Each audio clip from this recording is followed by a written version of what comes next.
Buon pomeriggio a tutti gli ascoltatori di Bravocast Italiano. Come state oggi? Ciao a tutti, benvenuti di nuovo al nostro podcast. Oggi parliamo di un argomento molto interessante e importante per tutti noi. Esatto, Angela. Oggi parliamo delle emozioni, ma non solo delle emozioni in generale. Parliamo di come controllarle. Sì, è un tema che tocca tutti nella vita quotidiana. A volte siamo felici, a volte tristi, a volte arrabbiati. E voi, cari ascoltatori, come gestite le vostre emozioni? Scrivetelo nei commenti. Beh, io devo ammettere che non è sempre facile per me. Stamattina, per esempio, ero molto stressato. Avevo troppo lavoro e poco tempo. E come hai fatto a calmarti? Ho respirato profondamente. Ho contato fino a 10. Sembra semplice, ma funziona davvero. Sono d'accordo. La respirazione è fondamentale. Quando siamo nervosi, respiriamo velocemente. Quando ci calmiamo, il respiro diventa più lento.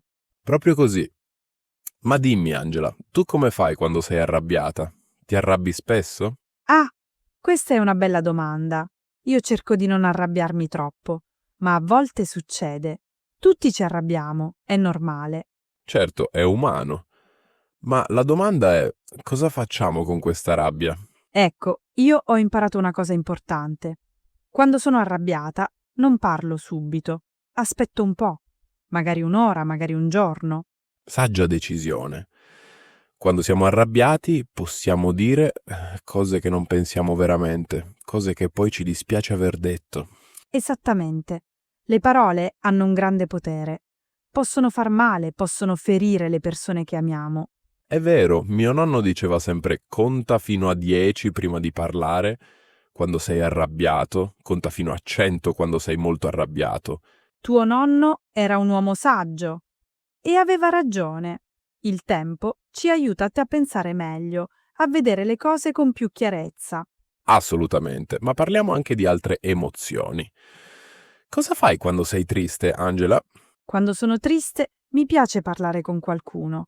Un'amica, mia sorella, mia madre. Parlare mi fa stare meglio. Anche a me piace parlare con gli amici, ma a volte preferisco stare da solo. Ascolto musica, leggo un libro, faccio una passeggiata. La passeggiata è meravigliosa. Camminare nella natura, guardare gli alberi, sentire il vento, questo mi rilassa molto. Sì, la natura ha un effetto calmante su di noi. Io vado spesso al parco vicino a casa mia. C'è un piccolo lago con delle anatre. Che bello! E scommetto che quando guardi le anatre ti dimentichi dei problemi. Hai indovinato? È difficile rimanere tristi quando vedi le anatre che nuotano felici nell'acqua. E voi, cari ascoltatori, cosa fate quando siete tristi? Andate al parco? Parlate con qualcuno? Fatecelo sapere nei commenti. Bene, parliamo ora della paura. Anche la paura è un'emozione forte. Io, per esempio, ho paura di volare. Davvero? Non lo sapevo. E come fai quando devi prendere l'aereo? Cerco di distrarmi. Leggo una rivista, guardo un film, ascolto musica, faccio tutto il possibile per non pensare al volo. Capisco. La distrazione è una buona tecnica. Io invece ho paura dei ragni. So che è irrazionale, ma non posso farci niente. Ah, i ragni. Molte persone hanno questa paura. Mia sorella urla ogni volta che vede un ragno, anche se è piccolissimo. Anch'io, ma sto cercando di controllarmi. Mi dico, è solo un piccolo ragno. Non può farmi del male. Respira e calmati. Brava! Parlare a se stessi è molto utile. Si chiama dialogo interno. Possiamo dirci cose positive per calmarci. Sì, è come avere un amico dentro di noi che ci incoraggia. Vai avanti, ce la puoi fare, non aver paura. Esattamente. E questo funziona non solo con la paura, ma anche con l'ansia. Molte persone oggi soffrono di ansia. Purtroppo sì. La vita moderna è stressante. Lavoro, famiglia, soldi, salute. Ci sono tante cose di cui preoccuparsi. Vero, ma dobbiamo ricordare una cosa importante, non possiamo controllare tutto. Alcune cose sono fuori dal nostro controllo.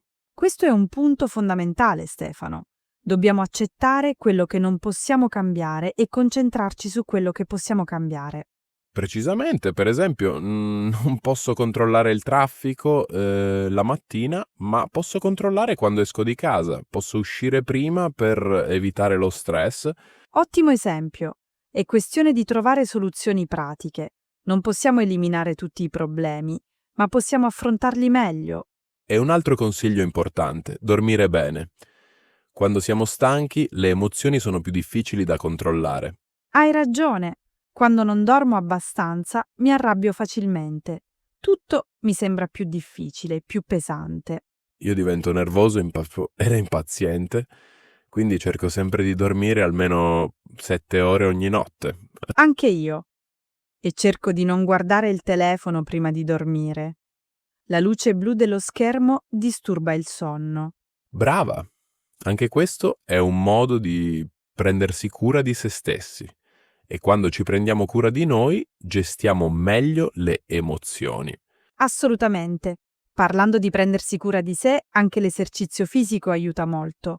Quando faccio sport mi sento più felice. È scientificamente provato. L'esercizio fisico produce endorfine, gli ormoni della felicità. Anche una semplice camminata di 30 minuti fa la differenza. Io vado in palestra 3 volte a settimana. E nei giorni in cui non vado in palestra, faccio yoga a casa. Lo yoga è fantastico per il controllo emotivo. Combina movimento, respirazione e meditazione. È completo. Sì, e non serve essere esperti.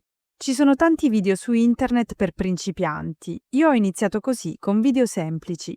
Anche la meditazione da sola è molto utile. Io medito 10 minuti ogni mattina prima di iniziare la giornata.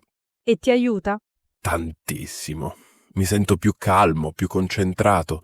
È come pulire la mente da tutti i pensieri negativi. Mi piacerebbe provare, ma ho paura di non riuscire a stare ferma e zitta per 10 minuti. All'inizio è difficile per tutti. La mente vuole sempre pensare, pensare, pensare. Ma con la pratica diventa più facile. Lo proverò sicuramente. E voi, cari ascoltatori, meditate? Fate yoga?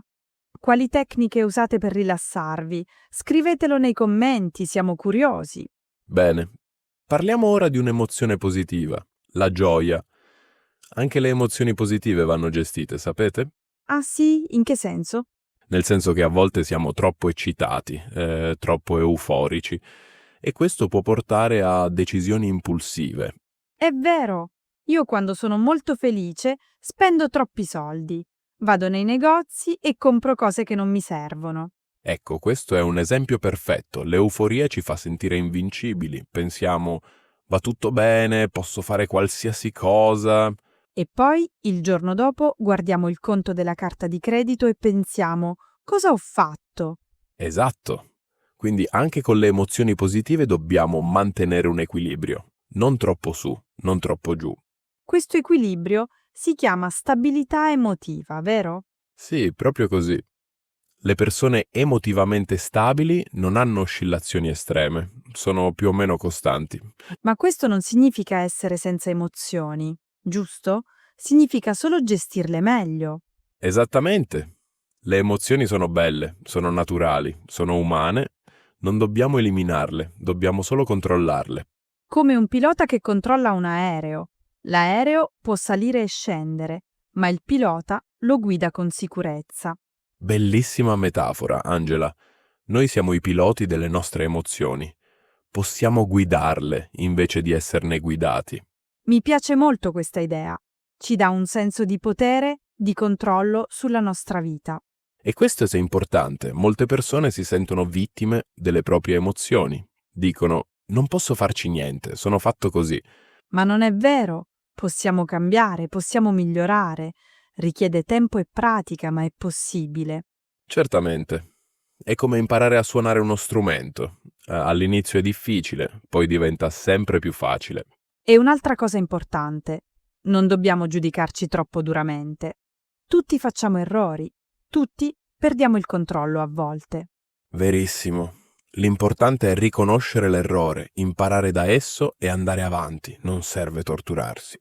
Io cerco sempre di essere gentile con me stessa.